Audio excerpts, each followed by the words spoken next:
The train from Paddington crossed into the Cotswolds at the hour when the October light begins to thin, and Jane Marple, who had a window seat on the southern side of the carriage, watched the fields slip past with the particular attentiveness of a woman who knew that the look of a landscape in late autumn told you a great deal about the people who lived in it.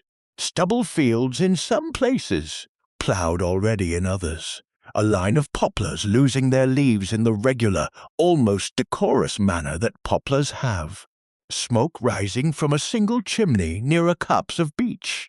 The light had that quality, peculiar to mid-October in this part of England, of being beautiful and slightly mournful at once, as if it knew it was being spent.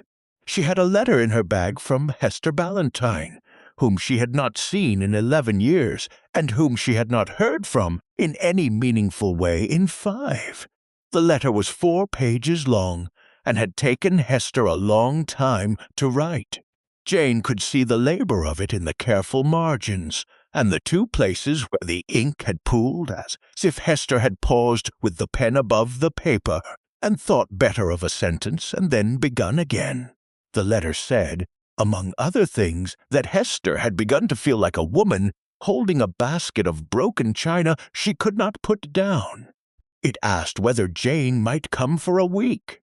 It said the air in Chipping Cleave was particularly fine in October, and that the tea-room had a new blend of Assam that Jane would like.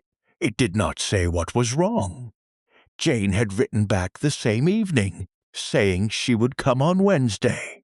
She was met at the small station by a young woman she did not know, who introduced herself as Maggie Trench, Miss Ballantyne's niece. Maggie was 34 or thereabouts, with the kind of neat, slightly impatient prettiness that suggests a woman who has been told she should be doing better than she is. She wore a coat that was almost smart, and gloves that did not quite match. She was, she said, only in the village for the afternoon. She had come up from Cheltenham on Tuesday for a brief visit and was returning that evening. But Aunt Hester had asked her to wait for the 4:20 and bring Miss Marple down to the willow pattern. "I'm afraid I shall be terrible company on the walk," Maggie said, taking Jane's smaller case. "I've a headache and my mind on a dozen things. But it's only 10 minutes. 10 minutes is a perfectly respectable distance for terrible company," Jane said pleasantly, and Maggie almost smiled. They walked into the village along a lane lined with horse-chestnuts that had already gone copper. The leaves crunched underfoot. A robin was conducting some private quarrel from a hedge.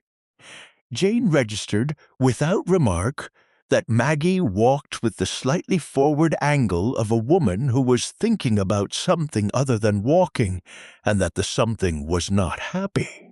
The high street was almost empty. A woman in a green coat came out of the post office with a small parcel, and gave Jane a sharp, examining look before going on her way. Jane, who was used to being examined in villages and did not mind it, looked back with the mild blankness she had perfected over 70 years.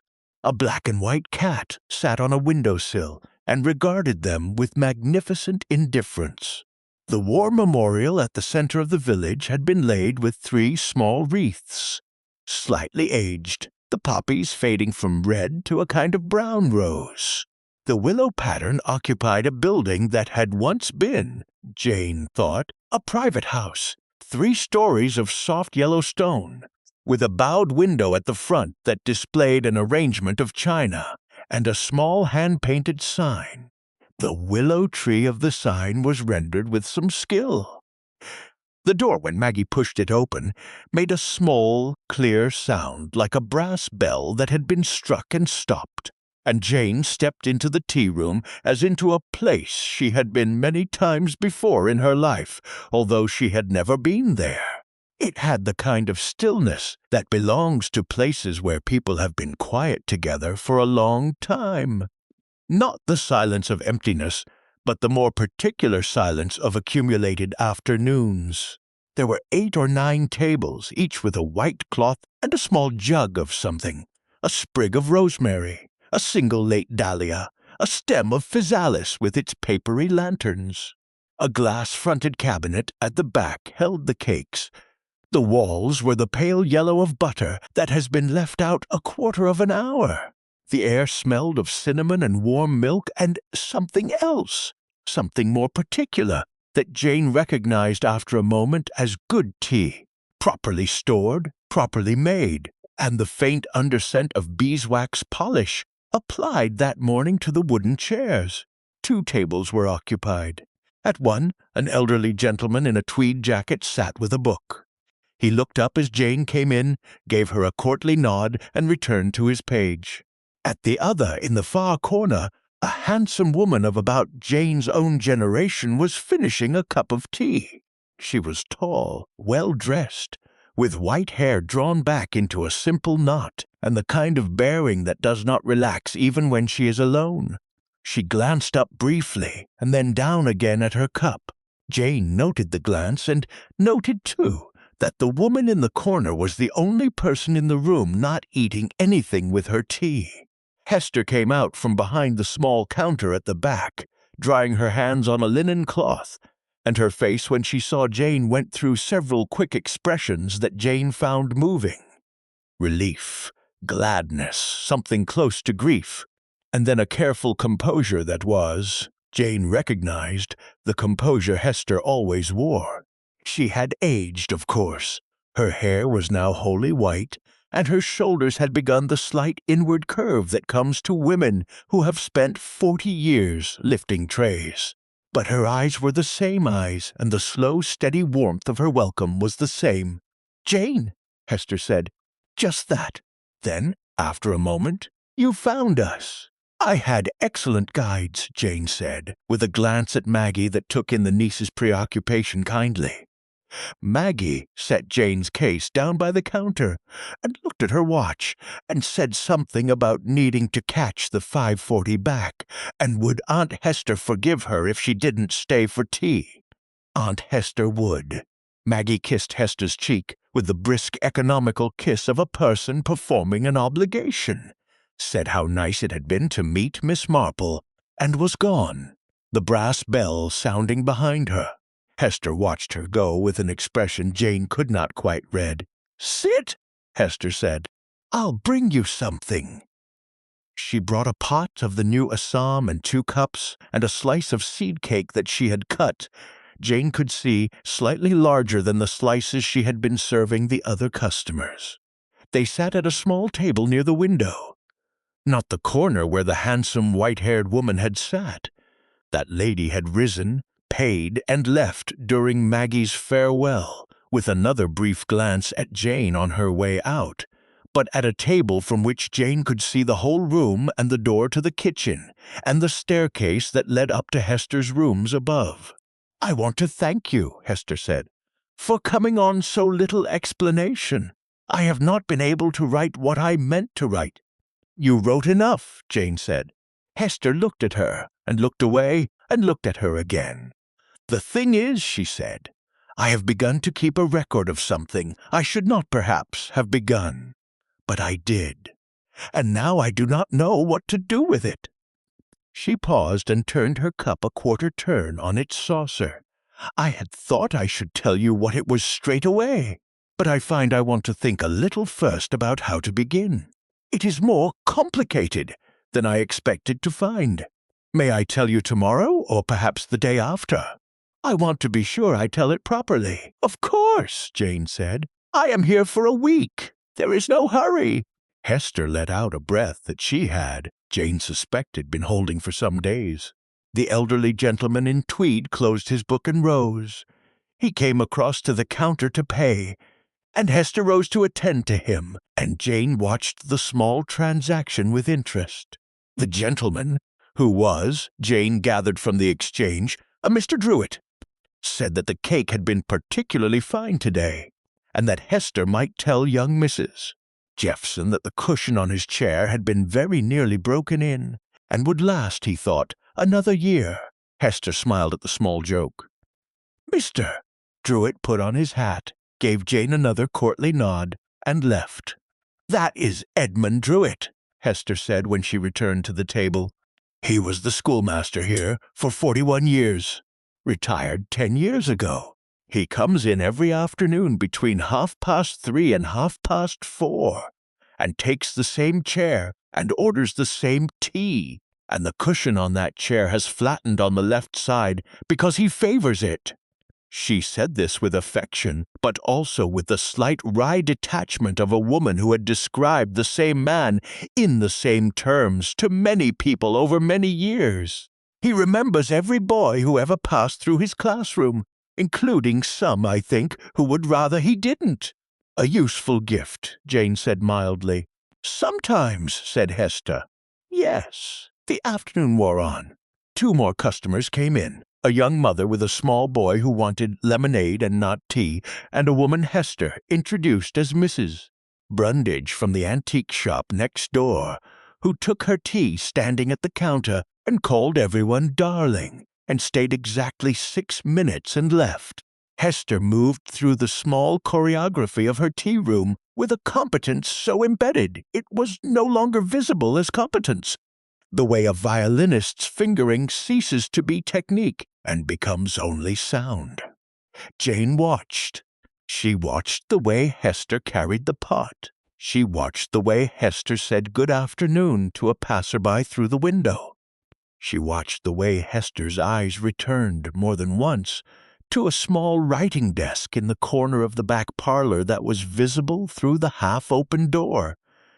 And she registered that Hester's gaze on the desk was the gaze of a woman who was keeping something there she could not quite leave alone.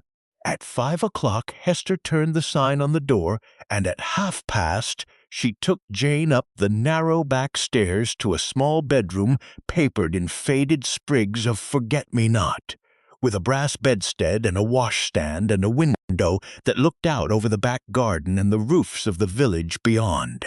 "There is supper at 7, Hester said, "but I thought you might want to rest first. It is a long journey from Paddington."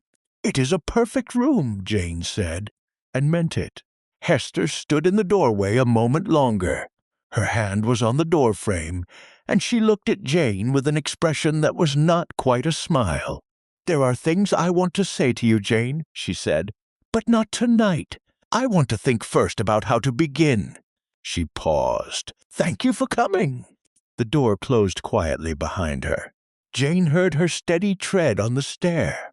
After a moment, Jane took her coat off, sat down on the edge of the bed, and looked out the window at the slate roofs going gray in the failing light, and considered, with the kind of patience she had been cultivating for 60 years, what kind of basket of broken china a woman like Hester Ballantyne might be carrying.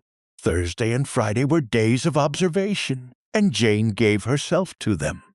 She came down to breakfast at 8:30 on Thursday and found Hester already at work. The kitchen fragrant with the morning's first batch of scones, the urn coming up to temperature, Mrs. Jeffson in her apron at the sink with her sleeves pushed to the elbow. Mrs.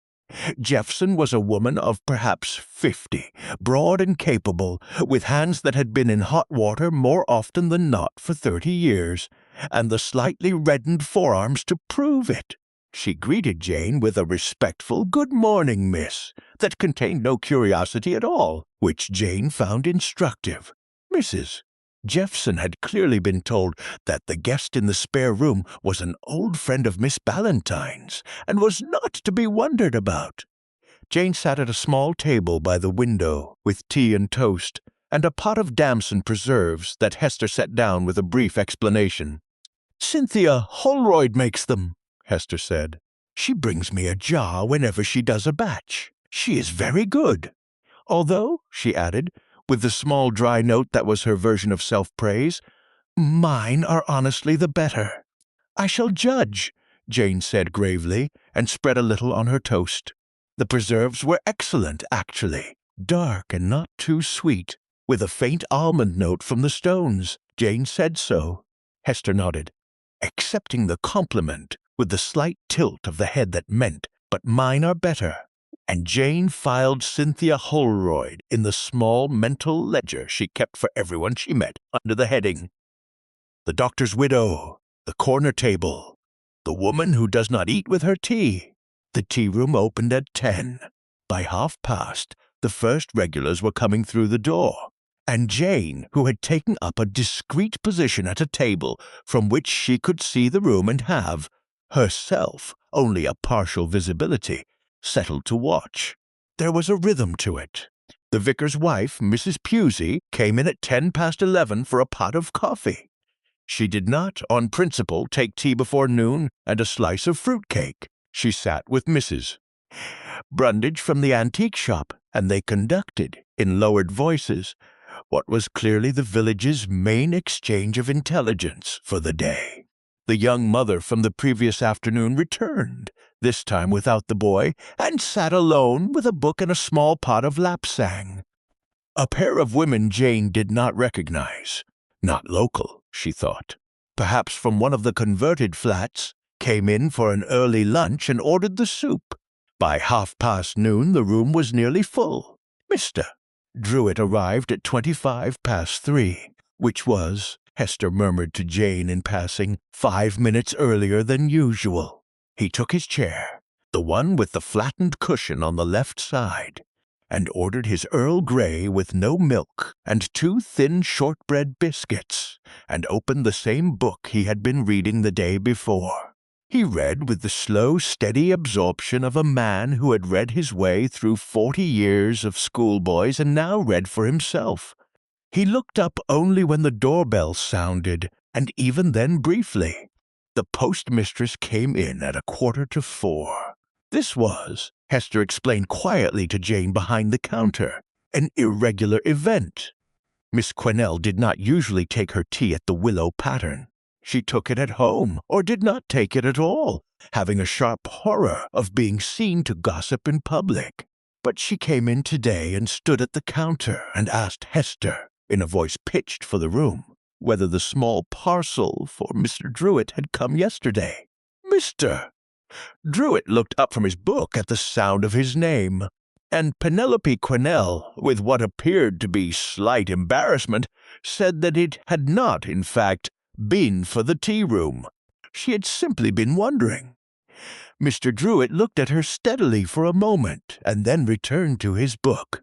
Miss Quinnell ordered a small pot of Darjeeling, and took it to a table by the wall, and sat with her back very straight, and did not look at Mr. Druitt again. Jane watched this small exchange with the kind of attention that does not show on the surface. The vicar himself, the Reverend Theodore Pusey, came in at 4:30 for 10 minutes. A courteous round of greetings to those he knew, a brief and slightly impersonal word with Hester, no tea, on his way to a visit at one of the cottages on the edge of the village. He had the kind of face that had been handsome 20 years ago, and had not entirely surrendered the fact. His handshake when Hester introduced him to Jane was firm and brief, and he said it was always a pleasure to meet a friend of Miss Ballantyne's, and trusted that Jane was finding the village restful, and was gone again within the agreed 10 minutes. Cynthia Holroyd came at 4:20. Jane, who had been waiting for her without knowing she had been waiting for her, watched the entrance with care. Cynthia came in unhurried, removed her gloves at the door, finger by finger, with a small downward gathering at the cuff, the way a surgeon removes them after a successful procedure, folded them, placed them on the small shelf beside the umbrella stand where the regulars left their gloves, and took her usual corner table. She wore a grey wool dress and a small string of pearls. She ordered Darjeeling with milk in first, and a slice of seed cake which she did not eat. She read no book and brought no companion. She sat with her tea and looked out the window at the high street, with the steady inward composure of a woman doing something she had done for a very long time. Hester took the order to her herself, rather than letting Mrs. Jeffson do it, and the two women exchanged a few words that Jane could not hear. Cynthia smiled politely. Hester returned to the counter. The whole exchange lasted perhaps 40 seconds. "That is Mrs. Holroyd," Hester said quietly when she came back. "Doctor's widow. Henry Holroyd died 4 years ago. He had the practice for 30-something years. And well, she is one of those women who carries it very well, but you can see she has not quite known what to do with herself since. She comes in most afternoons. She doesn't eat the cake," Jane observed. "No," Hester said. "She never has." She paused, just slightly. "She likes to have it on the plate, however. I have stopped asking."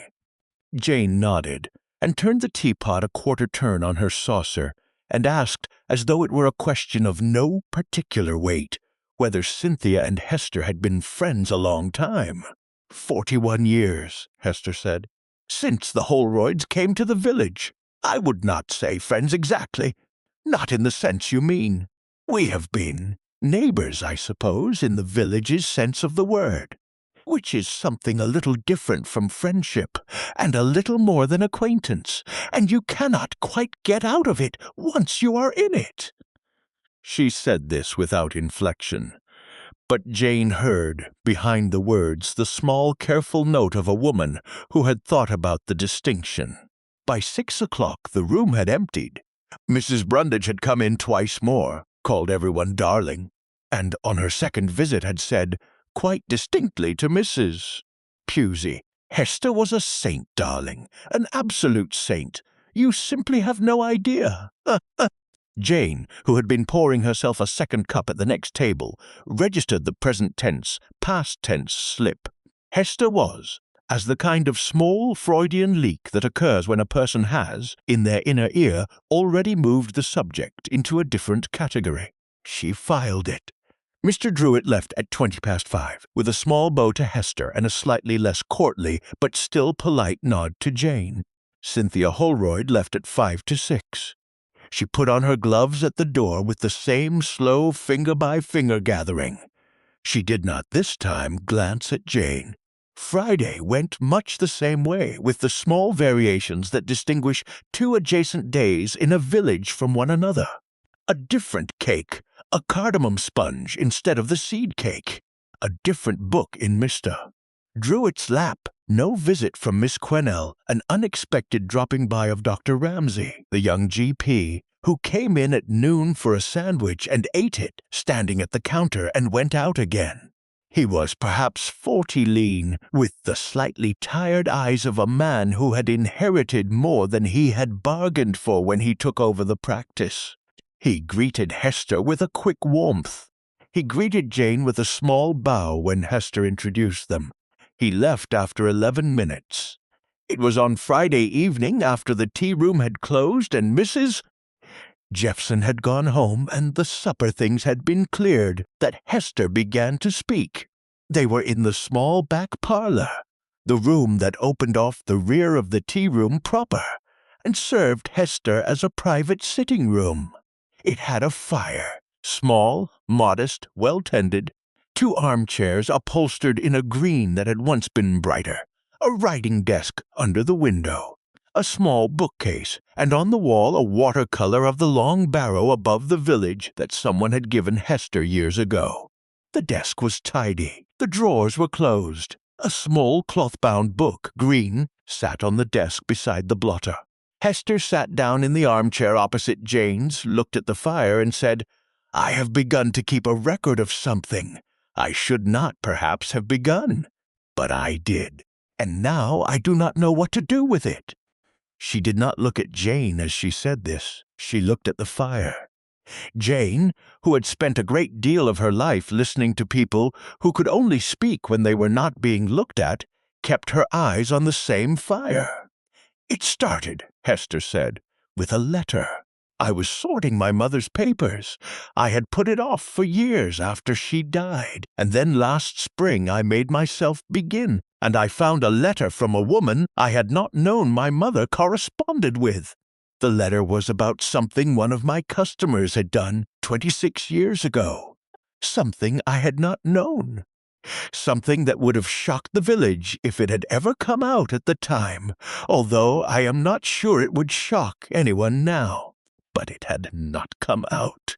And reading the letter, I realized that another of my customers had known and had, not exactly concealed it, failed to mention it, let it go." She paused.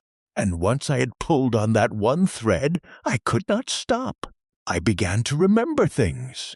Things I had heard in this room over the years and had paid no particular attention to at the time. And I began to write them down. I am not sure why. I think I wanted to see what I knew, whether the village I had spent my life in was the village I thought it was." "And was it?" Jane asked quietly. Hester did not answer at once. The fire shifted. A small piece of coal fell into ash with a brief, soft sound. Hester looked away from the fire at last and met Jane's eyes. "No," she said, "it was not. I am not going to tell you tonight, Jane, what I have written. I want to think about it once more and decide whether what I have done is useful or only cruel. I think I would like to talk it through with you tomorrow. After church on Sunday, perhaps. Maggie is coming up from Cheltenham tomorrow for the weekend, and I have her to settle, and the tea room is open until 5. But Sunday afternoon I shall be free, and we shall walk up to the Long Barrow if the weather holds, and I shall tell you everything." "Sunday afternoon, then," Jane said. Hester smiled. A small, real, slightly worn smile. She said good night and went up to bed, and Jane sat for a little while longer in front of the dying fire, looking at the green cloth-bound book on the desk, and thought about ledgers, and about the long patience of women who pour tea, and about what it costs to spend a life listening. Saturday was the kind of Cotswold day that the photographers come for. High, thin cloud, the sun breaking through in patches, the light on the stone of the high street going from pale honey to deep amber over the course of an hour. Jane had her breakfast at 8, said good morning to Mrs. Jeffson, helped Hester unfold the morning tablecloths, a small task, accepted with grateful protest, and after the tea-room had opened and the first regulars had settled, took herself out for a walk. She walked north out of the village, up the lane past the church, and out onto the track that climbed gently through sheep pasture toward the ridge. The Long Barrow was about 1.5 miles from the village, a low grass-covered mound that had been there for 5,000 years, and looked, in the autumn light, like a sleeping animal. Jane went slowly. She did not hurry her walks. She paid attention to a kestrel that hung above a hedgerow on the eastern side of the track, and to a clump of late harebells in the lee of a wall, and to the way the wind off the ridge had a particular bite that suggested the first frosts were not far off. At the Long Barrow she sat on the small wooden bench that some local committee had placed there many years ago, and ate the apple Hester had pressed into her hand on her way out, and looked back down at the village below.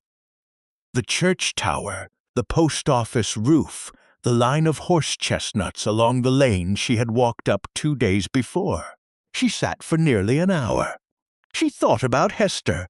She thought about Cynthia Holroyd. She thought, in a way she could not yet pin down, about ledgers, about what it was about a record, a deliberate writing down, that made the difference between knowing a thing and having it. Mrs. Carmody, the chemist's wife in St. Mary Mead, had kept her husband's books for 30 years, and after his death had taken over the management of the chemist's shop with such quiet authority that the village had been startled to discover she had been doing it all along. Some women, Jane thought, are not invisible. They are merely unread. She came back to the village a little after 1. She came in through the front door of the tea-room, the brass bell sounding, and found the room half full, and Hester busy at the counter, and Maggie Trench sitting alone at a corner table with a pot of tea and a closed face. Maggie raised a hand in greeting. Jane went over, and Maggie roused herself enough to say good morning and ask whether Jane had had a nice walk, and Jane said she had, and Maggie said that was good, and the conversation died. Jane sat for a minute, then excused herself and went up to her room. She was upstairs from 1 until nearly 3, she read. She wrote a short letter to her nephew Raymond. She came down again at 1:45, because she wanted a cup of tea, and because she had noticed, in passing, that Hester had begun the afternoon looking tired in a way she had not the previous days. Cynthia Holroyd came at 4 o'clock. This was, Jane registered, 20 minutes earlier than usual. Cynthia came in not in the grey wool, but in a darker dress, and not from the direction of her own house at the western end of the village, but from the direction of the post office, which was odd. And she carried in a small wicker basket on her arm a jar with a square of gingham tied over the top with twine. "Hester, my dear," Cynthia said, and her voice carried just enough to reach Jane at her table, "I have brought you the damsons at last. I am ashamed of how long they have taken. The fruit was so late this year I despaired of the colour, but they have come out very well in the end." She set the jar on the counter. The gingham was new. The twine was new. The jar was new. Hester thanked her warmly. There was a small exchange about preserving, which Jane half listened to, and a moment in which Hester said that she had just put the kettle on for the back room. Would Cynthia care for a cup before her usual? She had something she wanted to ask Cynthia about, in fact, if Cynthia had 10 minutes. Cynthia said she had 10 minutes. The two women went through into the back parlor. Hester left Mrs. Jeffson to manage the front. Jane, at her table, sipped her tea and watched the front door of the tea-room, and did not, of course, follow. Mrs. Jeffson, broad, capable, unaccustomed to being left in charge of the room, but rising adequately to the occasion, moved between the tables with the slight extra care of a woman whose competence had been silently promoted for 10 minutes. She brought Jane a fresh pot without being asked. She refilled Mr. Drewitt's water. She accepted a compliment on the cake from Mrs. Brundage with a brisk nod. After about 12 minutes, Cynthia came out of the back parlor alone. She crossed the front room without stopping at her corner table, took her gloves from the small shelf by the door. Jane noticed. She had hung them there on the way in, as she always did, even though she had not been seated, put them on at the door, finger by finger, with the small downward gathering at the cuff, and left. The brass bell sounded. She had not, this afternoon, taken her tea. Hester came out a minute later. She did not, Jane thought, look exactly upset. She looked thoughtful, perhaps a little tired, perhaps a little troubled. She caught Jane's eye across the room and gave her a small smile that meant, "I shall tell you tomorrow." Jane returned the smile in kind, and Hester took up her tray and went back to work. The afternoon wore on. Mr. Drewitt left at 5:20. Mrs. Brundage made her second visit at 5:30, called Mrs. Pusey darling twice in 11 words, and left after a slice of fruit cake. By 5:45 the room was empty. Hester turned the sign on the door. Mrs. Jeffson, who had stayed an extra half-hour without being asked, gathered her coat and bag and said good night.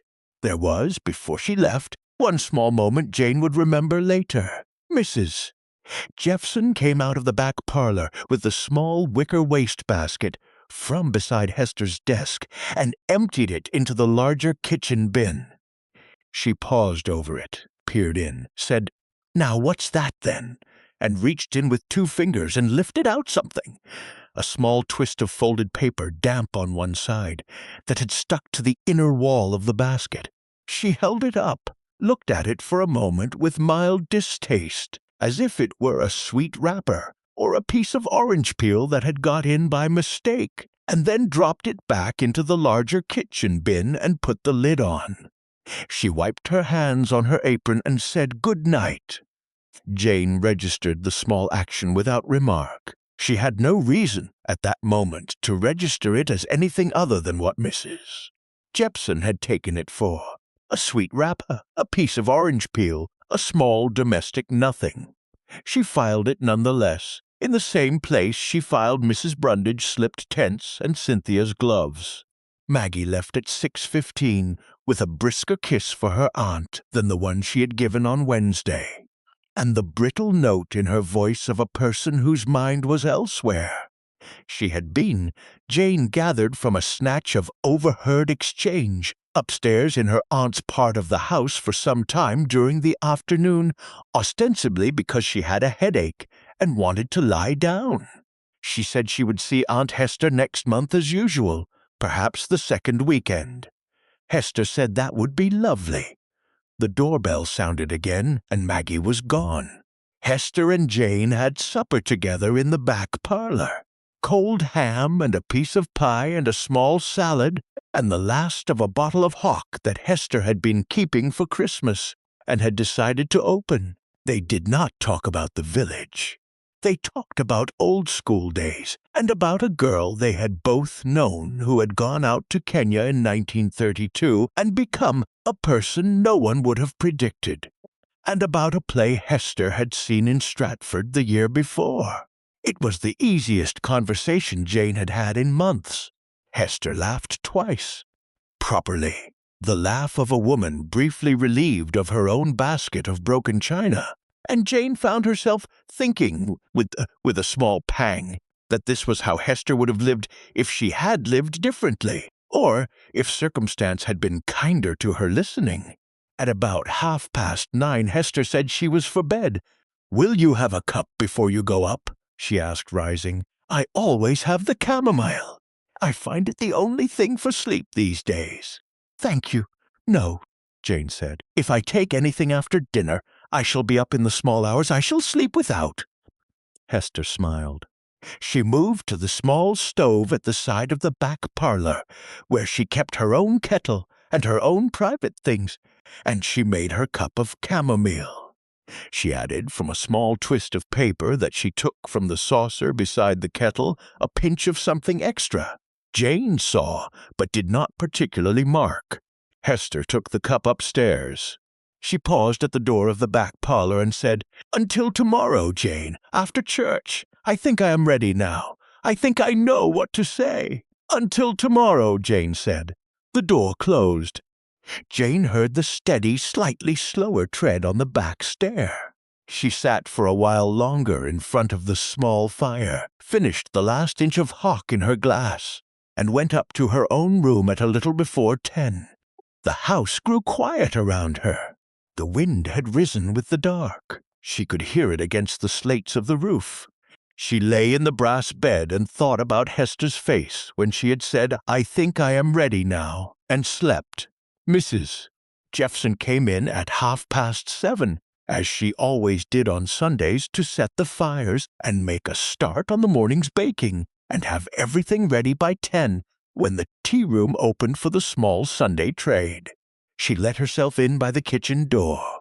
She put the kettle on. She hung her coat on its peg. She noticed, with a small frown, that the back parlor door was ajar, which it was not usually at this hour, Miss Ballantyne being most particular about doors at night. She put her head in. Hester was in the armchair by the fire, which had gone out. Her head was tilted slightly to the left against the wing of the chair. The cup of chamomile, undrunk to about a third, was on the small table by her hand. Her face was peaceful. Mrs. Jeffson said later, to the constable, to Doctor Ramsay, to her sister-in-law, to Jane, that she had known at once. She had known, she said, from the look of the cup. Miss Ballantyne never let a cup get cold. Miss Ballantyne, in 30 years of Mrs. Jeffson's knowing her, had never failed to finish a cup of tea she had begun, even if she had to drink it standing up. Mrs. Jeffson did the things that needed doing. She did not touch the cup. She did not for a moment touch anything at all. She came up the back stairs to Jane's door and knocked, and when Jane opened it, already up, already dressed, alerted by something in the quality of the knock, Mrs. Jeffson said only, "Miss Marple, I think you should come." Jane came down. She stood at the door of the back parlor and looked at her old friend for a long moment without crossing the threshold. Then she did cross, and she went and stood by the chair, and she looked at Hester's face, and at the cup, and at the small fire that had died because it had not been tended in the night, and at the small twist of paper that lay folded on the saucer beside the kettle on the side stove. She put her hand briefly on Hester's hand, which was cool but not yet cold. "Mrs. Jeffson," she said quietly, "would you fetch Dr. Ramsay, please? Telephone if you can. And please do not touch anything until he comes." Mrs. Jeffson went. Jane stood for some minutes in the back parlor, looking at the cup, at the chair, at the desk under the window. She did not touch. She noticed, without going closer, that the small writing desk had been touched, that the blotter had been very slightly shifted, that the inkstand was a quarter turn off true, that the small green cloth-bound book that had been on the desk on Friday evening was no longer there. She noticed the small wicker waste-basket beside the desk. Empty! Mrs. Jepson had emptied it the previous evening. She went out to the kitchen, where the larger bin stood with its lid on. She did not lift the lid. She would, later. Now she only registered that it was there. She came back to the parlor and stood quietly until Dr. Ramsay arrived. Dr. Ramsay came at 8:05. He had ridden up on his bicycle, his bag over the handlebars. He came into the back parlor, said, "Good morning, Miss Marple," took his hat off, and bent to Hester. His examination was unhurried and careful. He listened. He touched her wrist. He looked at the cup. He looked at her face. He stood up after some minutes and said, in the careful voice of a man choosing his words, "It looks, on first inspection, like a cardiac event. Miss Ballantyne had a history. She was on a small daily preparation for it. I would not, ordinarily." He paused. "I should like to call the constable, as a matter of form. I should like, also as a matter of form, to have a look at the cup." "Yes," Jane said, "I think that would be wise." Constable Gibbs came at 20 past, on his own bicycle. He was 26, fresh-faced, slightly nervous in the presence of a death. He took Mrs. Jeffson's statement in the kitchen. He took Jane's brief statement in the front room. He stood in the back parlor with Dr. Ramsay for some time, the two men talking in low voices. By 10 o'clock the news had begun to move through the village in the way that news moves in villages, not announced but transmitted, through Mrs. Pusey at the church door, through the milkman, through the small boys who carried things from house to house, and had nothing better to do on a Sunday morning. By 11 the church bells were ringing for the morning service, and Jane, who had spent the intervening hour sitting in the front room of the tea-room with a cup of tea she did not drink, put on her hat and walked across the high street to the church, because it seemed to her that if she was going to begin to understand what had happened, she should begin where the village would gather. She came back to the tea-room at 12:30. Dr. Ramsay had gone. Constable Gibbs had been replaced by an inspector from the market town, Inspector Cyril Slack, who arrived in a small black car with another constable and a great air of competent disapproval. Jane had not seen Inspector Slack in some years. He recognized her, and his expression, which would have been quite welcoming for an unfamiliar elderly lady, closed into the slightly pained tolerance of a man being asked to drink a particular kind of weak tea he had hoped not to encounter again. "Miss Marple," he said, "I am sorry to find you involved." "As am I, Inspector," Jane said gently. "Miss Ballantyne was my friend." Slack received this with the small bow of a man receiving information that did not, professionally speaking, interest him. He took her statement again. He took it more slowly than Constable Gibbs had taken it, and with more questions, and Jane answered all of them with the patience of a woman who had been answering Inspector Slack's questions, in one form or another, for 30 years. By the end of the afternoon, Slack had taken statements from Mrs. Jeffson, from Dr.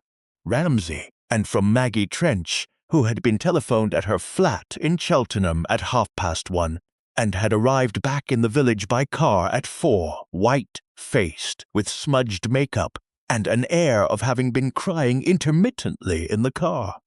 He had also looked with a constable through the back parlor and Hester's rooms upstairs. Dr. Ramsay, who came back at 5 to check on Mrs. Jeffson and find Jane, drew Jane aside in the front room. "It is not, I think, a simple heart event," he said quietly. "The cup will go for analysis. There is. I am not at liberty, you understand. But I am not satisfied with what I saw." "I am not satisfied either," Jane said.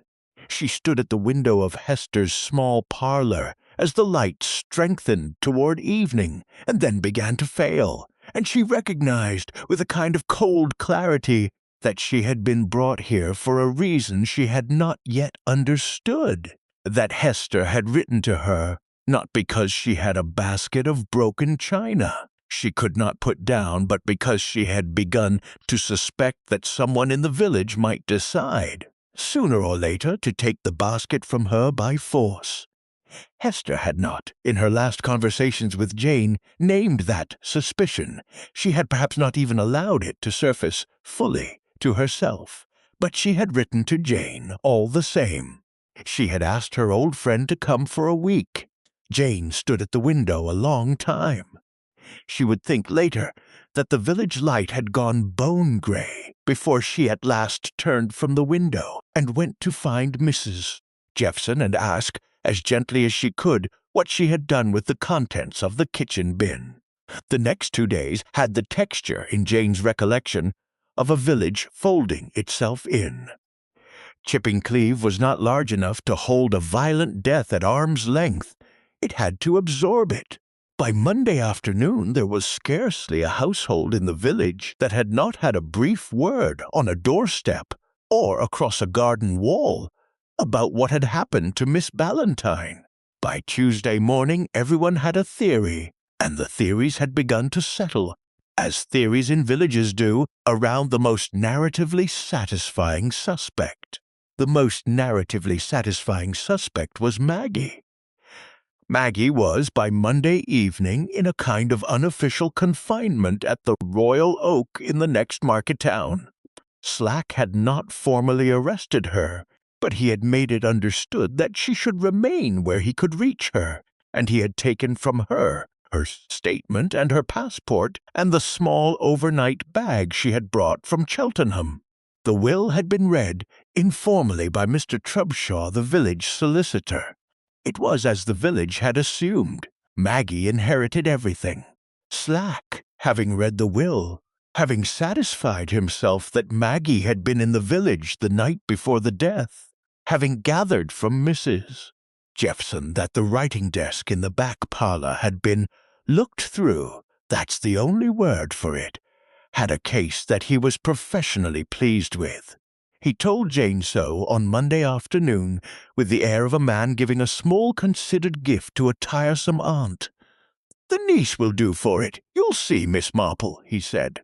"Inheritance, opportunity, a great deal of nerves, and she's been caught out in 3 lies already. She lies very badly. It's almost a kindness to her to put a stop to it." "Inspector," Jane said.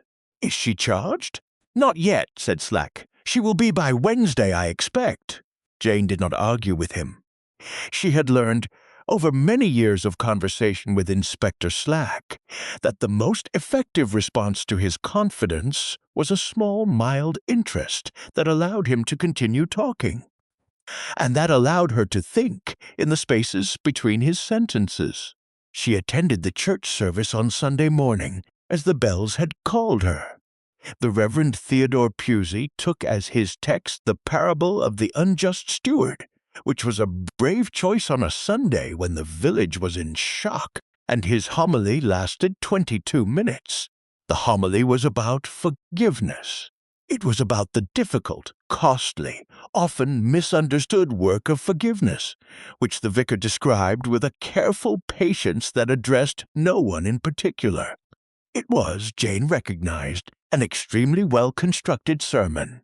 It was also a sermon in which the vicar, without appearing to do so, without ever lifting his eyes from his notes, without once acknowledging that there was a fresh death in the village, Jane became increasingly certain, speaking past the new grave to some specific person or persons whom he believed to be sitting in the pews. She could not yet tell whom. She filed the homily. She went back to the tea-room. She had her lunch with Mrs. Jepson in the kitchen, a small, sad affair of bread and cheese and Mrs. Jeffson's slow, careful sentences about Miss Ballantyne, about the routines of the place, about 30 years of mornings begun at 7:30. Mrs. Jeffson did not weep. She was past the age of weeping in front of strangers. But she had to set down her knife at one point and stand for a moment at the window, and Jane left her to it and said nothing, which was the kindest thing she knew how to do. Mrs. Jeffson, when she sat down again, said, "She never took that chamomile. She said it gave her dreams." "Did she?" Jane said. "She said it once to me, years ago," she said. "Eliza, I cannot bear the chamomile. It is the only thing my mother ever recommended for sleep, and I have hated it since I was a girl. But Mrs. Holroyd makes a blend of it I can tolerate, and so I keep it for the rare occasions. That was years ago. I had forgotten. I told the constable. He wrote it down." Jane did not in that moment react. She nodded slowly. She asked Mrs. Jeffson whether she might have another cup of the kitchen tea, which Mrs. Jeffson made strong and not delicate. Mrs. Jeffson made the tea. Slack arrived to question Maggie at the cottage on Sunday evening, and was sufficiently displeased with Maggie's answers that he removed her by Monday morning to the Royal Oak. Penelope Quinnell came into the tea-room on Monday at the lunch hour and stood at the counter and asked Mrs. Jeffson several pointed questions about the writing desk and what had been on it and what had not, until Mrs. Jepson, who was a woman of few illusions, said politely that she had told the constable everything she knew and was not at liberty to repeat it to a postmistress, however well-meaning. Miss Quinnell flushed at the word postmistress and left. Mr. Druitt came in on Monday afternoon at his usual hour. He took his chair with its flattened cushion. He ordered his Earl Grey with no milk. Mrs. Jeffson, who had been bracing herself for him, set the tea down in front of him without a word, and he looked at her, and at the empty chair behind the counter where Hester would have stood, and bowed his head very slightly. He drank his tea. He left a small folded note under his saucer that Mrs. Jeffson found later. It said, "I do not know what to do with myself. Edmund Druitt." Mrs. Jeffson kept the note. She showed it to Jane. Mrs. Brundage came in on Monday afternoon and called Mrs. Jeffson darling twice, and Hester an absolute saint. You simply have no idea. And Jane, who happened to be passing through the front room at that moment, registered that the phrase was being repeated with the slight defensive emphasis of a woman who had been challenged on it in some inner conversation. Hester was a saint, an absolute saint. You simply have no idea. The repetition was beginning to look less like a platitude and more like a small private liturgy. Cynthia Holroyd did not come to the tea-room on Monday. She did not come on Tuesday either. This in itself was not remarkable. The tea-room was open for a small Sunday and Monday trade, but most of the regulars had stayed away out of a sort of village delicacy, but Jane noted it. On Tuesday afternoon, Jane walked across the village to call on Cynthia. She brought a small bunch of late chrysanthemums from the cottage garden.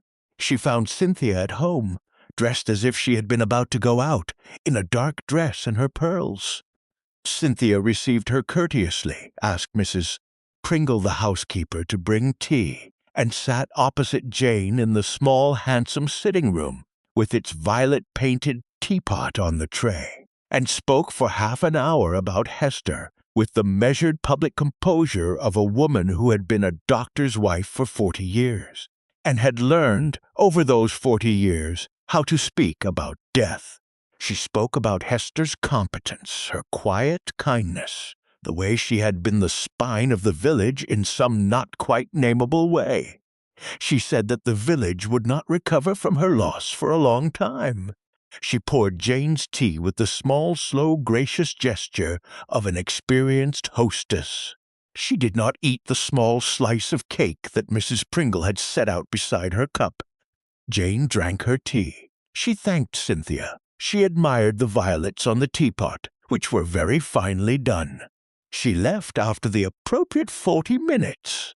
She walked back across the village in the late afternoon light, and Inspector Slack, coming out of the police house at the end of the high street, intercepted her on the corner.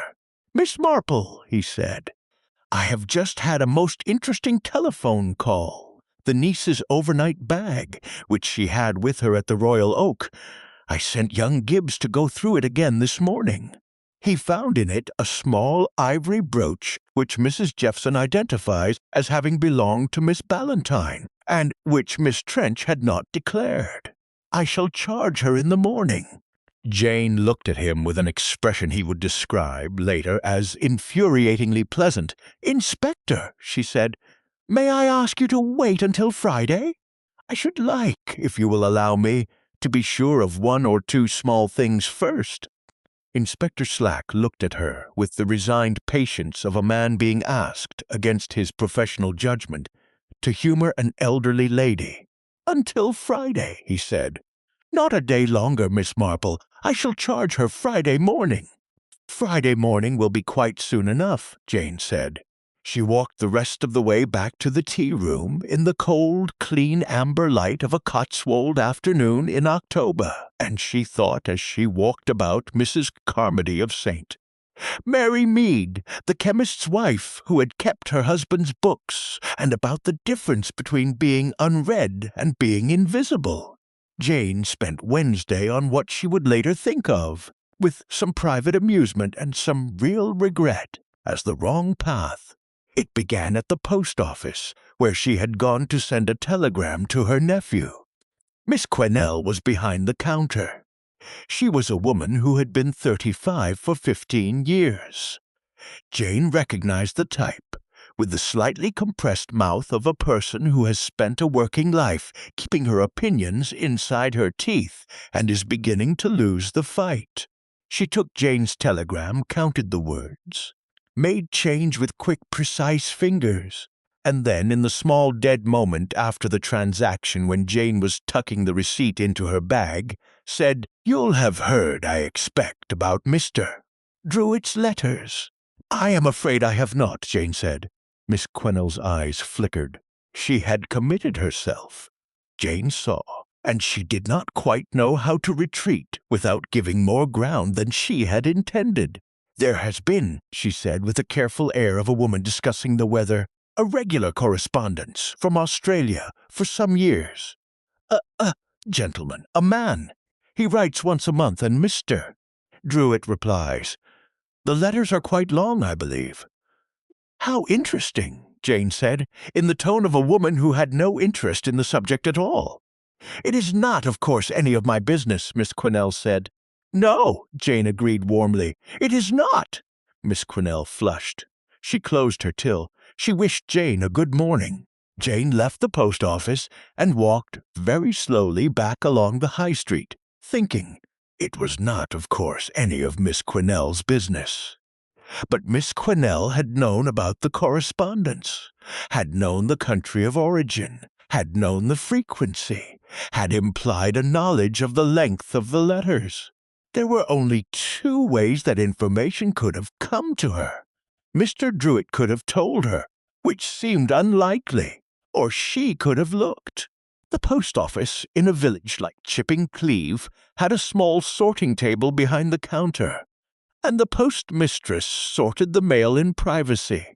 And the question of what a postmistress did with that privacy was a question, Jane thought, that had probably troubled more villages than her own. She filed this. She turned her mind to Mr. Druitt himself. She went to call on him after lunch. He lived in a small cottage on the eastern edge of the village, with a neat front garden in which the last roses were going over. He received her at the door in slippers and a cardigan, and the slight quiet bewilderment of a man whose afternoon routine had been disrupted. But he was courteous. He made tea. He made it correctly, with hot water on the leaves and a proper warming of the pot. And he sat opposite her at his small kitchen table and asked, with a directness that Jane respected, what he could do for her. She told him she was helping in a small private way to try to understand what had happened to her friend. He nodded. She asked him whether he might tell her about his correspondence with Australia. He looked at her for a long time across the table. Did Hester know? He asked at last. Hester knew a great deal, Jane said gently. I do not yet know how much. He looked down at his cup. He turned it a quarter turn. He looked up. In 1925, he said, there was a boy in my school called Albert Roper. He was 12. He was a quiet boy, clever but quiet. He had a difficulty with one of the other masters, a Mr. Marlowe, who was with us for about 3 years before he went on to a school in the north. I was new then. I had been at the school 4 years. I was not the headmaster. I had heard things. I had not investigated them, Mr. Marlowe left, and Albert Roper left at the end of that term, and I did not pursue. He stopped. He drank his tea. In 1968, he said, Albert Roper wrote to me from Adelaide. He had become a teacher himself. He had spent his life managing, coping. He wrote to me very civilly. He said he wanted me to know that he had managed. He said he wanted me to know that he had not, that what had been done to him had not destroyed him. He did not blame me. He said he wanted me to know that the boys in his own classes were safe. He said he wanted me to know that he had learned, from what had happened to him, how to see when a child was in trouble. He looked at Jane. I write to him every month, he said. He writes to me every month. I do not know what to call our correspondence. It is not friendship. It is, perhaps, a kind of long apology that he has been kind enough to receive. Mr. Druitt, Jane said quietly, I am very sorry. I am sorry too, he said. More sorry than I can usefully say. But Mr. Marlowe died in 1953 in a road accident in Yorkshire, and the school closed in 1974. And Albert Roper has managed. And the only person I have ever told this to before now is Hester Ballantyne, 2 months ago, when she came to tea and said something to me. Something quite small that made me understand she had begun to suspect. She had not the details. She had an outline. I gave her the rest. I do not know whether I should have. She asked me after whether she might tell anyone. I said I could not stop her, but I asked her to consider it carefully. I have not seen Albert Roper in 51 years. I do not know what it would do to him to have the story told. Jane sat with this for a long moment. Mr. Druitt, she said at last, I shall not tell anyone what you have told me, but I should like to ask you a question that may seem rather unconnected. You taught school here for 41 years. Is it true, as Hester told me, that you remember every boy who passed through your classroom? He smiled slightly. I do. If I asked you about a name, about which family it had belonged to, in which year, you could tell me? In most cases, yes. Then may I come back to you, Jane said, perhaps tomorrow or the day after, with a question of that kind? You may come back to me, he said, whenever you wish. She left him at the door of his cottage in the cold, pale afternoon light, and walked back along the lane through the falling chestnut leaves, and she thought about him for the whole of the walk. She had been wrong about him. She had come to him half expecting that the answer to Hester's death would be hidden somewhere in his Australian correspondence. She had spent the morning preparing herself, with some sadness, for that conclusion. It was not the conclusion. The correspondence was what it was.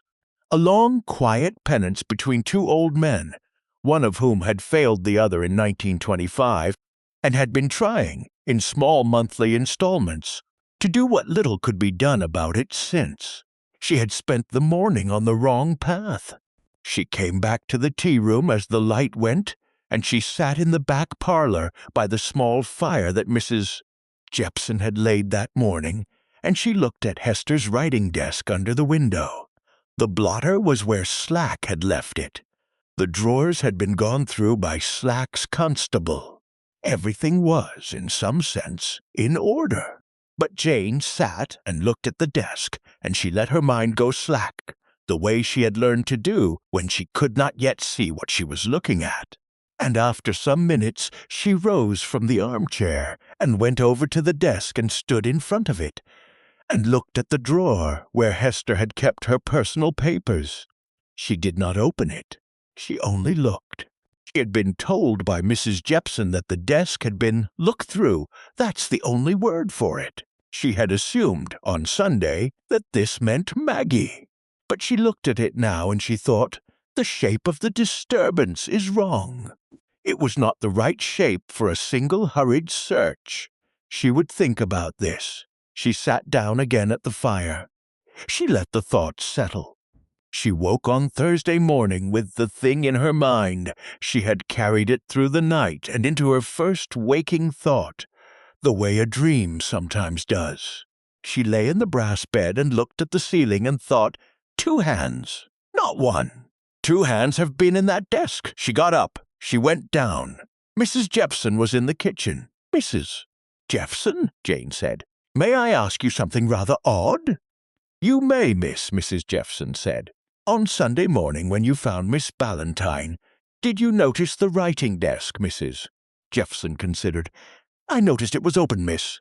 The drawer, not wide, but open an inch. Miss Ballantyne never left the drawer open. She had a particular feeling about that drawer. Was there a book on top of the desk? A small green cloth-bound book. There was a household account book on top of the desk, miss. Brown, I should call it, not green. Was there, perhaps, also a green one? Mrs. Jepson paused. I could not say, miss. I am sorry. I had not noticed a green one before. But there might have been. Miss Ballantyne had a habit of keeping her books in a row at the back of the desk. Mrs. Jepson, Jane said, on Sunday morning the brown household book was missing from the desk. Mrs. Jepson's eyes widened slightly. Was it, miss? I think Miss Trench took it, Jane said. I think she took it on Sunday afternoon when she came back to the cottage. She was looking, I think, for something specific, and she took the wrong book. Mrs. Jepson looked at her steadily. And the green book, miss? I think someone else took the green book, Jane said.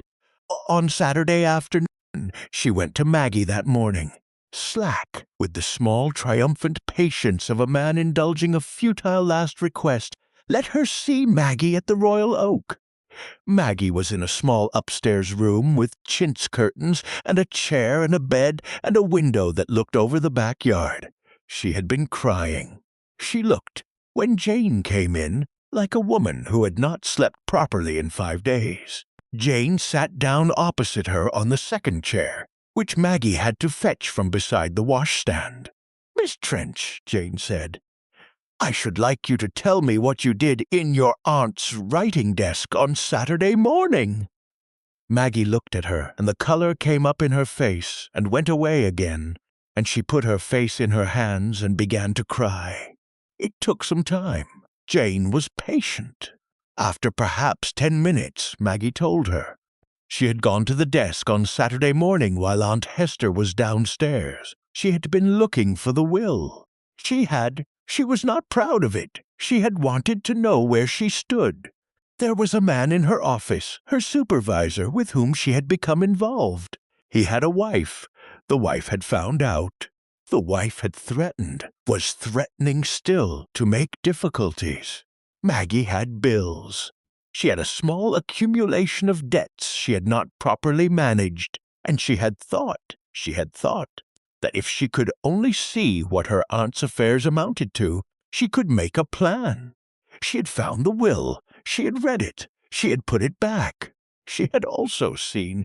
She had not understood what it was. A green cloth-bound book, smaller than the household accounts, which her aunt had been writing in. She had looked at one page.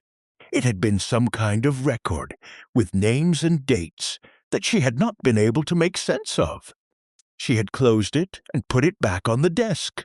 On Sunday afternoon, after the news, she had come back to the cottage with the constable's permission and had, yes, gone again to the desk. She had been frightened. She had been frightened that the green book had something in it about her own, about the man in the office, about the debts. She had not, in her panic, taken in the color properly. She had reached for the book that looked right, and she had taken it away with her. It had been in her overnight bag. When she had looked at it in the bag at the Royal Oak, she had realized it was the brown one, the household accounts, and that the green one had not been there. She had also, on Sunday afternoon, taken her aunt's ivory brooch from the dresser. She had always liked it. She had thought, in the awful half-hour she had been there, that she might as well have it now, since the house was going to be hers anyway. She knew, even as she put it in her bag, that she should not. She wept properly when she had told all this. "Miss Trench," Jane said gently, "I shall tell Inspector Slack about the brown book and the brooch. I shall also tell him that you did not kill your aunt. I think if you can bring yourself to make a clean statement, he will probably not pursue the small matter of the brooch. He has bigger fish." Maggie looked up. "Who?" she whispered. "That," Jane said, "I should rather not say until I am sure." She went from the Royal Oak directly to Dr. Ramsay's surgery. She found him between patients. He took her into the small back room and made her a cup of tea on the gas ring and said, "The cup analysis came back this morning." "Yes," Jane said. "Barbiturate," he said. "A substantial dose. Quite enough." "Dr. Ramsay," Jane said, "may I ask you a question about your predecessor?" He looked at her steadily. "You may," he said. "When you took over the practice, were the dispensary stocks reconciled?" A long pause. "No," he said at last. When I came, the practice was in some disorder, Mrs. Holroyd had been keeping it up after Dr. Holroyd's death, with a locum coming in twice a week. There was a gap. When I came in properly, 3 years ago, I found the dispensary was not as I would have stocked it. There was more of certain preparations than there should have been. I made an inventory. I wrote to the General Medical Council. I had a long correspondence. The conclusion, eventually, was that Dr. Holroyd had, in his last years, ordered rather more of certain controlled drugs than his recorded prescriptions accounted for. The matter was closed. He was dead. There was no one to charge. The surplus was destroyed. What was on the surgery premises, yes. And what was in his own house? Dr. Ramsay looked at her. That, he said slowly, was not on the surgery premises. Jane nodded. She drank her tea. "Thank you, Dr. Ramsay," she said. She returned to the tea room as the afternoon light was beginning to go. She went into the back parlor. She stood in front of the desk. She thought about Cynthia Holroyd, who had taken off her gloves finger by finger at the door on Wednesday afternoon and put them on again the same way, who had come to the tea-room 20 minutes early on Saturday afternoon with a jar of damson preserves she had not made very recently. Jane had now examined the jar. The gingham was new. The twine was new. The contents looked recently potted, and a small twist of paper she had brought as a soothing tisane. She thought about the green cloth-bound ledger. Hester had been keeping a record. The record was gone. Cynthia had been in the back parlor with Hester for 12 minutes on Saturday afternoon, alone, while Mrs. Jeffson worked the front.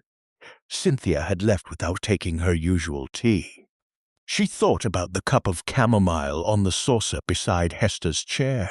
She thought about the small twist of paper that Mrs. Jepson had lifted from the inside of the wastebasket on Saturday evening, looked at and dropped into the larger kitchen bin. She went into the kitchen. Mrs. Jepson was preparing the supper. Jane asked her very quietly when the kitchen bin had last been emptied. Mrs. Jepson said it had been emptied on Sunday morning before the constable came into the larger bin outside the back door which the dustman had taken on Tuesday. "But," said Mrs. Jeffson. I had wrapped the kitchen bin contents in newspaper before I put them out. I always do. I am particular. And the dustmen. The dustman on Tuesday left the newspaper bundles because they were not in the proper bags. Mr. Hodge said, when he came, that we'd been using the wrong bins. The bundles will still be in the backyard. Mrs. Jeffson, Jane said, would you mind very much if we went and looked? The bundles were in the backyard, against the wall, under a square of waxed cloth that Mrs. Jepson had had the foresight to throw over them when the rain came on Wednesday. There were 3 of them, neatly tied. Jane and Mrs. Jepson. Mrs. Jepson holding a clean enamel basin and a pair of kitchen tongs. Jane in her oldest cardigan. Opened them on the kitchen floor, on a spread of newspaper, in the late Thursday afternoon. It was, on balance, not a pleasant task, but Mrs. Jeffson, who had worked her way through worse domestic situations in 30 years, did most of the work, and Jane sorted what was found onto the newspaper with the patience of a woman who had inherited her aunt's instinct for going through other people's drawers in a good cause. The damp twist of paper was in the second bundle. It was folded in quarters. It was small, perhaps 2 inches by 3 when folded. It had been damp on Saturday evening, and had dried to a wrinkled brittleness in the bundle. Jane lifted it with the tongs and laid it on a clean plate that Mrs. Jeffson brought, and after a moment of consideration she unfolded it, very carefully with the tip of a knife. Inside the paper was the dried residue of a herbal preparation. Most of it had stuck to the inside of the paper in a thin, pale film. There were a few small fragments of dried leaf, chamomile by the look of them, and a finer, paler dust that did not look like any herb Jane recognized. She refolded the paper carefully. She wrapped it in a clean handkerchief. She put it in a small tin that Mrs. Jepson found her. She walked to Dr. Ramsay's surgery the next morning. Friday morning, the morning slack had promised to charge Maggie at 8 o'clock before his first patient, and she handed him the tin. Dr. Ramsay opened it, looked at the paper, looked at the residue, and said, I shall send this for analysis today. I shall ask for it to be done quickly. Dr. Ramsay, Jane said, may I ask one more thing of you? May I ask you to come to Mrs. Holroyd's house at 4:30 this afternoon? Bring Constable Gibbs with you, if Constable Gibbs is willing. Not Inspector Slack. He looked at her. He said, yes. She walked back across the village. The morning was bright and very cold. The first frost had come in the night, and the grass on the verges had the silver edge of the kind of October morning when the year, having considered its account, has begun to write the closing figures. She stopped at the police house and asked for Constable Gibbs. She spoke to him quietly. He listened. He nodded. He said he would be at Mrs. Holroyd's at 4:30. She walked back to the tea-room. She had her lunch with Mrs. Jeffson in the kitchen. At 3 o'clock she went up to her room, changed into a dark dress, put on her hat and coat, and at 4:15 she walked across the village to the handsome house at the western end of the High Street, with the violet teapot waiting inside it. She had stopped on the way at Mr. Druitt's cottage. She had asked him one question. He had answered it from memory, as she had known he would. She had also that morning written 2 letters, one to Inspector Slack, one to her nephew Raymond, and posted them at the post office, where Miss Quennell sold her stamps with the small flush of a woman who had not, since Tuesday, met Jane's eye. Cynthia Holroyd received Jane in her sitting-room as she had on Tuesday, in a dark dress and pearls, with the violet-painted teapot already on the tray. Mrs.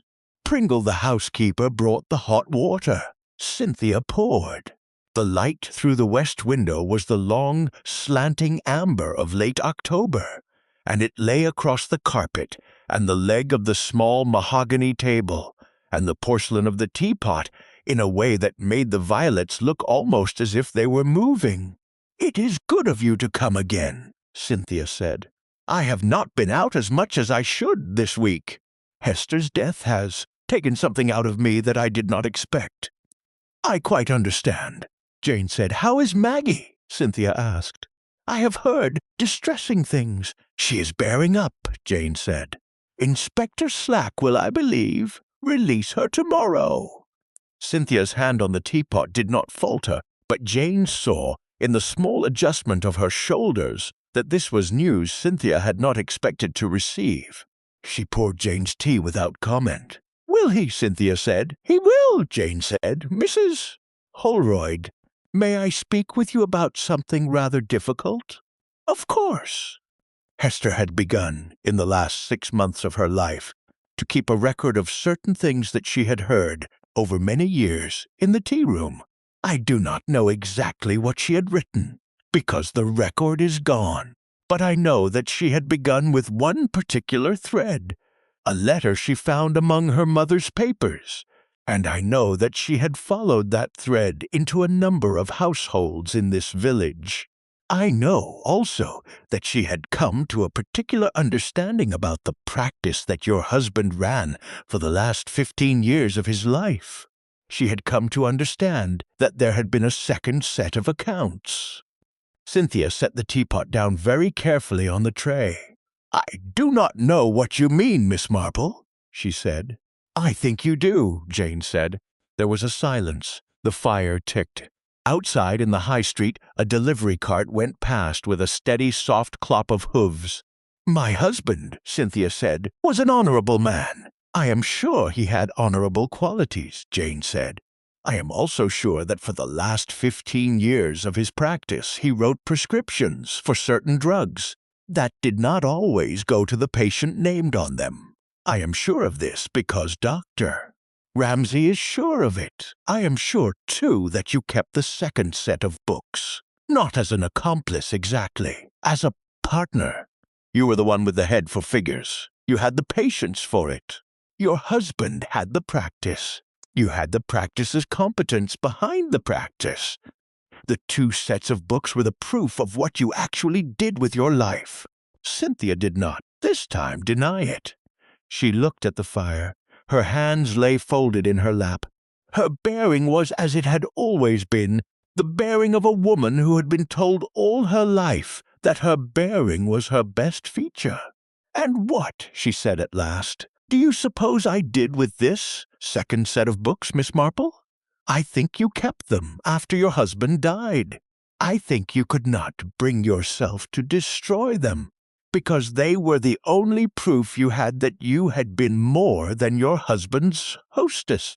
I think Hester, in her quiet visits to you in the last 6 months, asked you questions that began to make you understand that she had heard things over many years that fitted together into a pattern. I think she asked you, one afternoon, something specific enough that you knew she had seen the shape of the truth. Perhaps not the books themselves, but the shape of them.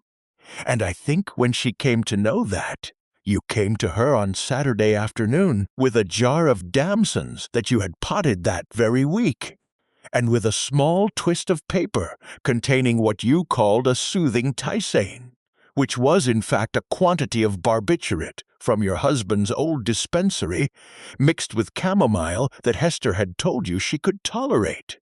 I think you took also, from her desk, while she was making the tea, the green cloth-bound ledger in which she had been keeping her own record."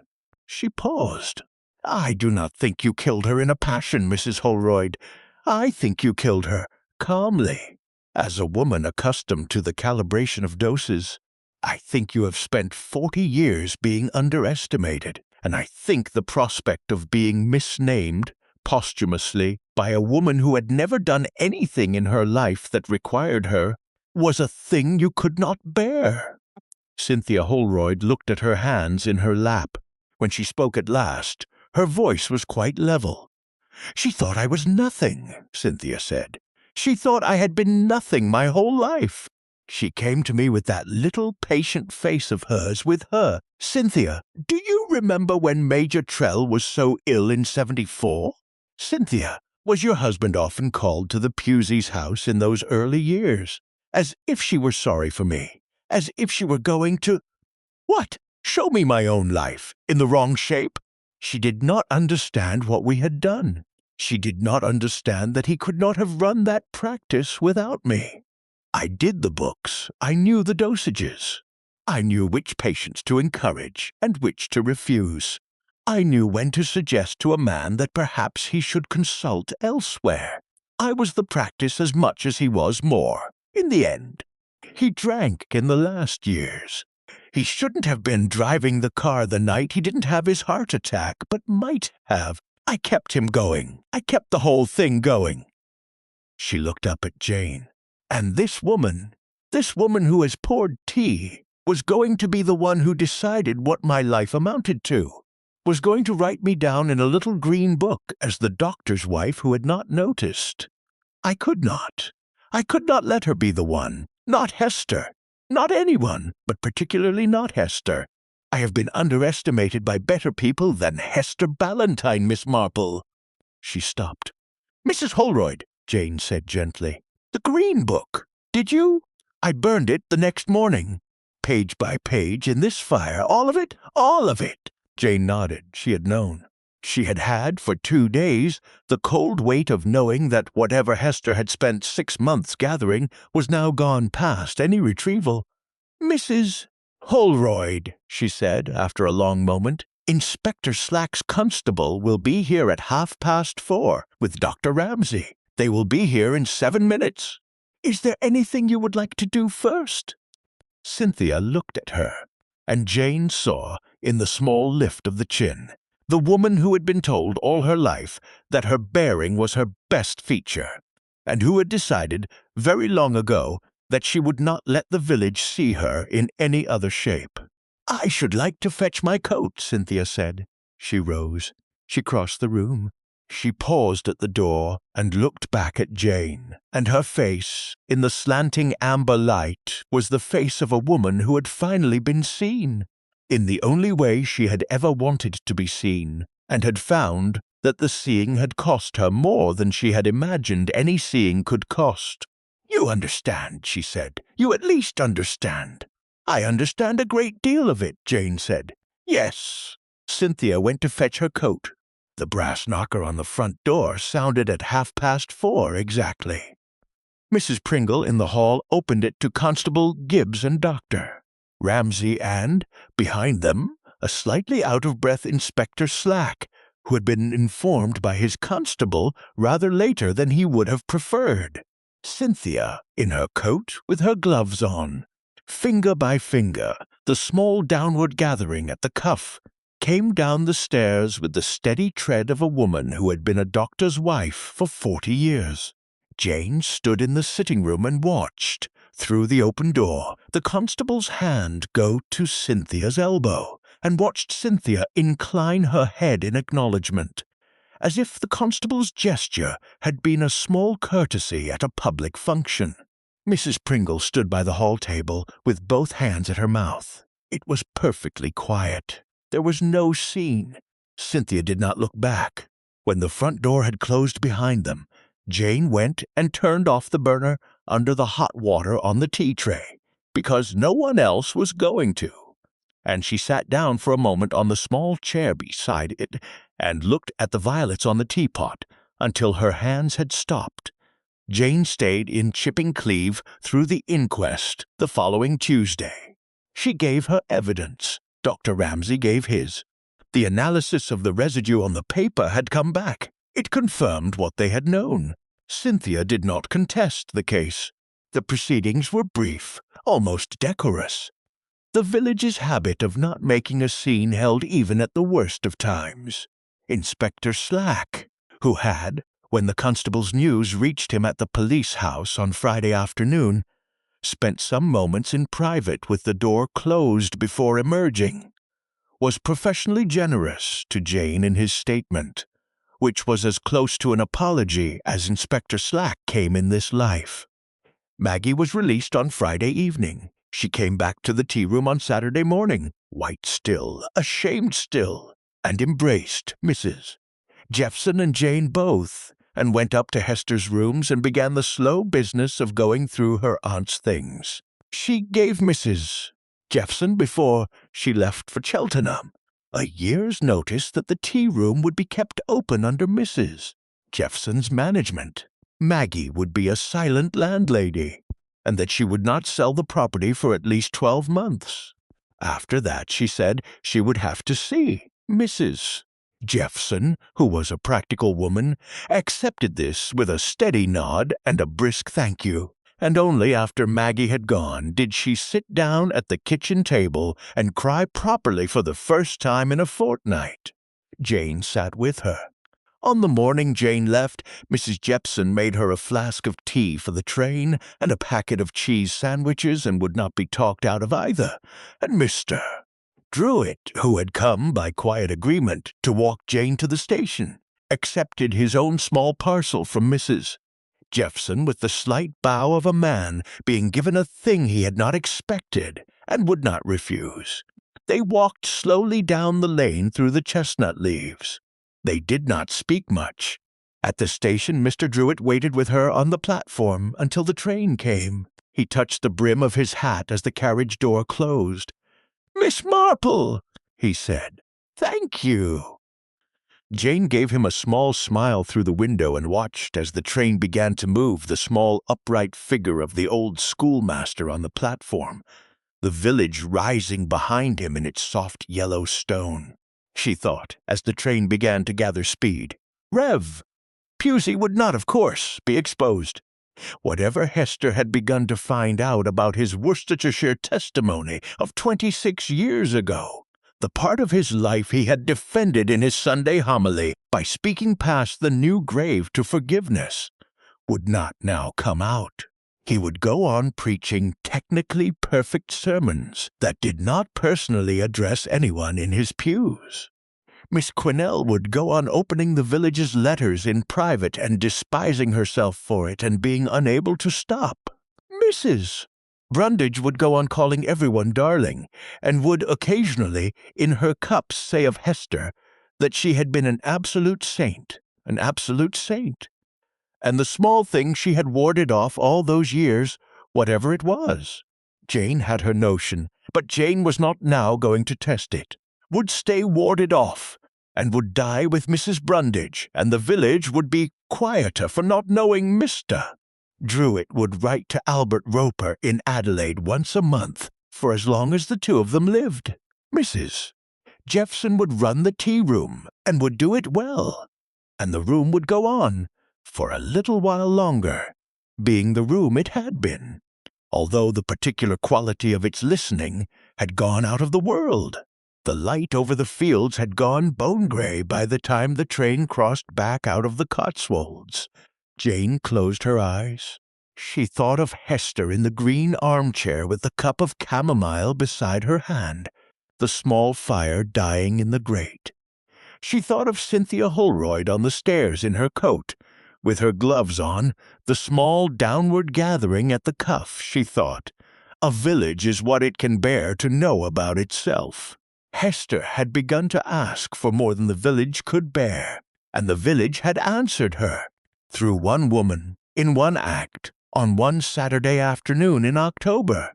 The basket of broken china had been taken from her, and broken further, and burned, she thought, and yet she had written to me. She had at least done that. She had not died entirely alone with what she had found. The train ran on toward London. The light went from grey to deeper grey. Somewhere in a back parlour in a Cotswold village, the small fire that had been laid that morning by Mrs. Jeffson was burning down to its embers, and the brass bell on the tea-room door was for the rest of the year going to sound a little less often than it had. Jane Marple opened her eyes when the lights of Reading came up against the window, and she sat very upright in her seat, and she went home.